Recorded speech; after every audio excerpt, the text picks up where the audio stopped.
All right, friends, welcome to our meditation time.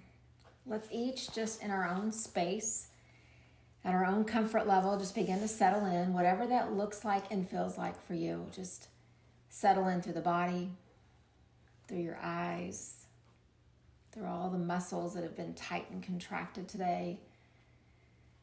Settle into that space where you are. And then finally, settle in with your breath. And just really allow yourself just to be here for these moments that we have. And through these first few breaths of just being, I would encourage each of us just to check in and just see how we feel, how this day has been, what we've brought to this moment, what distractions are maybe around us or going through our mind. Just get a sense of awareness of all of it.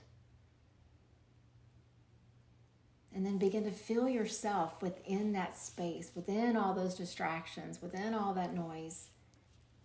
And notice how you can still find quiet. You can still find stillness, even amidst all the movement, all the restlessness, all the noise. It is this beautiful gift of how we go through the world. Our ability to just settle in, draw ourselves into this present moment, and just be. And so let's just unite the energy of our prana, our breath together. So just begin to take a slow, steady, deep breath in. And then exhale, sigh it out. And then again, a deep breath in. And sigh it out. And one more like that, just a big breath in. And sigh it out. And then go into your rhythm from there. Just the rhythm of that cadence of your breath that feels right for you. But there's this beautiful thing about uniting our breath across these Zoom waves, across these miles that separate us. This idea that there are others who show up to discover the present moment, who settle into their bodies, who settle into their space, and who seek peace and stillness. When you think of it that way, it really is empowering. That we're part of something bigger as well as something just for us. And so in our time that we have together today and in the days to come, we've been sitting with this idea of the challenges that we face. We've cultivated all these days together of just really sitting with peace and what it means to be peaceful and to cultivate peace. But for right now, it seemed appropriate to really sit with the challenges that we face. The physical ones. The ones that break our hearts. The ones that just frustrate us and inconvenience us. The ones that are quick. The ones that last a long time. And so what I'd like us to do for these few minutes that we have today is just turn to our thoughts. Sometimes that's the most challenging part of us, is the stuff that goes on in our head. Somewhere there's some brilliant scientist, smarter than I, who has determined that we think 60 to 70,000 thoughts a day. And I know some of you, by the time you get to the day's end, you feel that number. You feel the exhaustion of just what the mind has done. But every time we show up to this practice, it's like the stillness comes and the mind becomes softer. The edges become less frayed. And so tonight, I'd like us just to sit with our thoughts. I'd like us to notice what they are and not really try to shift them or change them, but truly watch what comes into our head and watch our reaction to it. And so I'm going to give you a quote from Thich Nhat Hanh that I want to really just kind of frame it, because he talks about thoughts a lot. And it's encouraging to me, and I hope that it is to you, that he talks about thoughts through his teaching, because he struggled with these things just as we do. Just because that he had attained these statuses as a spiritual teacher and as a leader, there was still blood running through his veins, breath in his lungs, and 60 to 70,000 thoughts in his head. And so he thought it was important enough to give us encouragement about these thoughts that we have. His words say, when you produce a thought that is full of understanding, forgiveness, and compassion, that thought will immediately have a healing effect on both your physical and your mental health. And so just pause for a second, just let those words just kind of sit. Think of something good. Think of something compassionate and kind. And just kind of notice what it does to you. Maybe there's this lift in your face as you smile. Maybe there's this little flutter in your heart. Maybe there's a softening of your shoulders or of maybe your jaw. But it's true, when we think thoughts that are understanding and kind and compassionate and patient, it does something to us. It has the power to heal. But then he goes on to say, when you think a thought that is full of judgment and anger, it is as if that thought immediately begins to poison your body and poison your mind. Now, he doesn't say that feeling anger as an emotion is the bad thing. That's not what he's saying. But when we think thoughts of anger, when we think thoughts of judgment, it's as if we've taken poison into our body, into our mind. And I think I've known that rationally for a long, long time.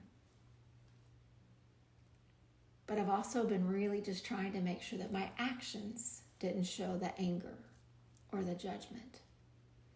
And so I really, over the last several days, have been just watching my thoughts.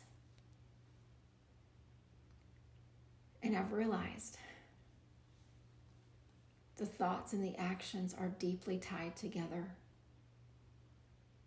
And even if I never act on the anger, if I sit with it in my mind, it's just as poisonous. And I think because we all show up to this meditation time, we're looking for things that heal us. We're done with the things that harm us. And so what I'd like us to do is I'm going to grow quiet and just ask that we each just watch our thoughts. Just see what comes across your mind's eye. See your reaction to it. See if you follow it. See if you notice it and just dismiss it and go back to breathing. See if there's a physical reaction within you. And so let's just take these next just few breaths, these next quiet moments, and just notice when the space is allowed and the room becomes quiet, what happens in your mind?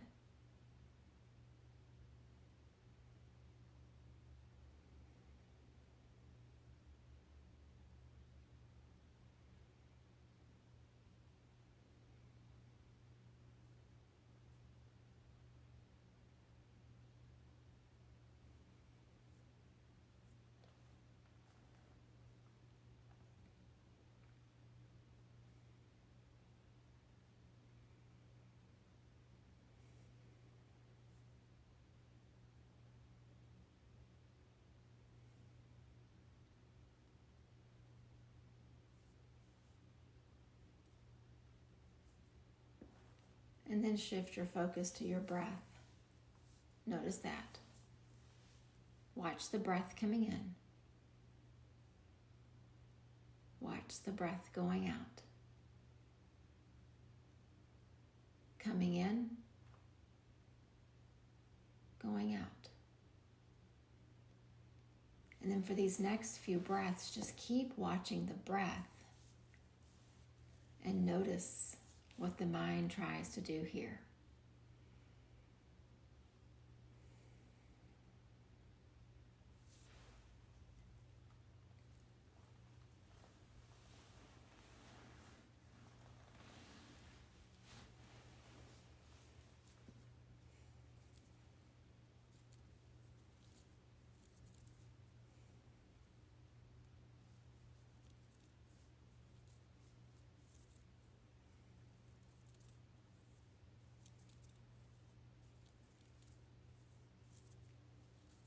And as you just notice, it's almost like we're noticing our noticing. Just kind of take stock in what your mind naturally does when space is given. And then just ask yourself, and I ask myself this often, do I want to heal or do I want to harm? I think the word that Thich Nhat Hanh uses, he uses poison, and that's a hard one to think about because logically we'd never say that we want to poison ourselves. But I think on a softer level, maybe just think to yourself, do I want to heal or do I want to harm? Do I want to think thoughts that soothe my nervous system? Or do I want to think thoughts that electrify it and agitate it? Do I want to think thoughts that ease and soften the breath? Or do I want to think thoughts that cause it to become labored and rushed? Do I want to think thoughts that slow that heartbeat? Lower that blood pressure? Or do I want to think thoughts that send them into a frenzy? And of course, there are none of us that would answer the second option on any of those questions. So if we know that about ourselves, what do we do to keep the thoughts of anger and judgment and criticism from persisting in our minds? So again, I've tried this the last few days because I wanted to have something realistic and tangible to share with you. Because just like you, every day someone frustrates me or does something that causes me to become angry or upset.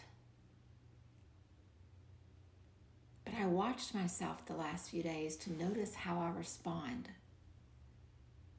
I know it's not that person's fault. I know logically I'm the one choosing. But I've really tried to think about, do I want to heal or do I want to harm?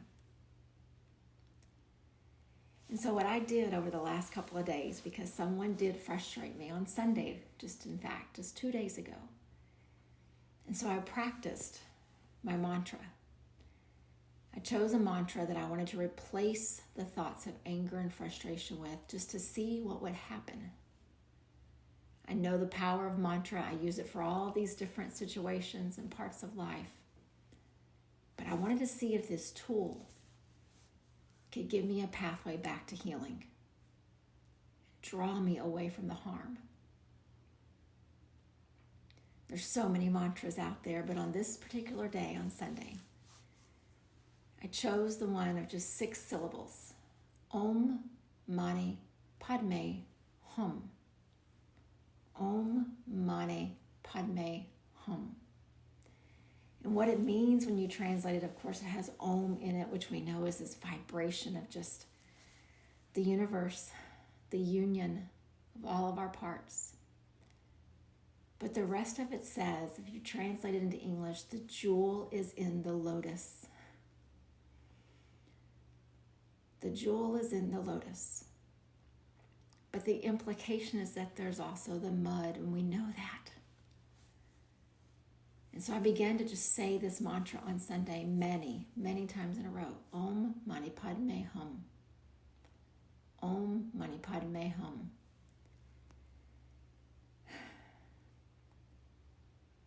And I was amazed at how quickly the anger left. I didn't feel this need to say to this person what they had done. I didn't have this need to bring up the behavior or the situation. I just felt this overwhelming need to heal. And so what I'd like us to do for these last just little bit that we have is I want to share that mantra with you. I know sometimes when the words are in Sanskrit and in other languages, it's hard to understand how it connects to us. But these simple 6 syllables, they tell us the jewel, meaning the treasure, is in the lotus flower. This beautiful sacred flower, sometimes it's seen above the top of our head as this flower of potential, of growth, of spiritual connection, of light. But it's also this reminder of our mud. And the jewel, the treasure, is in the lotus. And so I want us just to pause here and just go back to that quiet for just a few more breaths. See what your mind begins to do. And then I want to use this mantra as a way to turn our thoughts another way. It doesn't mean that it will work for you the same way that it worked for me, but I want us just to practice it together. Maybe you want to say it along with me. Maybe you want to just let my words hold space. But I want to say it a few times just as a way for us to realize that there is a path to healing, which is in the exact opposite direction as the path to harm. And let's see if we can't turn these thoughts, all of them, into thoughts that heal. So first, let's just pause and just notice what's going on in your mind.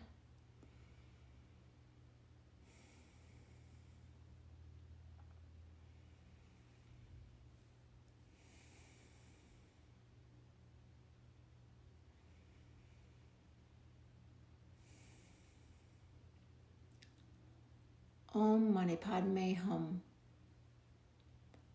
Om Mani Padme Hum. Om Mani Padme Hum. Om Mani Padme Hum. Om Mani Padme Hum. Om Mani Padme Hum. Om Mani Padme Hum. Om Mani Padme Hum. Om Mani Padme Hum. And just take a slow, deep breath in. Exhale, let it go. Om Mani Padme Hum is not the mantra of Kelly Sammis. It is the mantra of anyone that needs to use it. But I am so honored to say those 6 syllables because it's also the mantra of the Dalai Lama. He's asked many times across the years about what his practice is, and he comes back to that mantra again and again, and he says, don't worry about my religion. Don't worry about my beliefs, because I practice the religion of kindness. Kindness for myself, kindness and compassion for others. And then he always ties it back to those 6 syllables. And when you say it often enough, you start to believe not only is the jewel in the lotus, but the jewel, the treasure, the lotus is within me. So just a couple more times together as we close our practice, taking a deep breath in. Om Mani Padme Hum. Om Mani Padme Hum. Om Mani Padme Hum.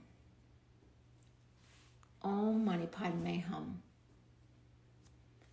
I wish you a day, an evening, a night of healing thoughts, of choices with each breath, each thought, of healing, moving further and further away from the harm that's caused by the thoughts of anger, of impatience, and of judgment.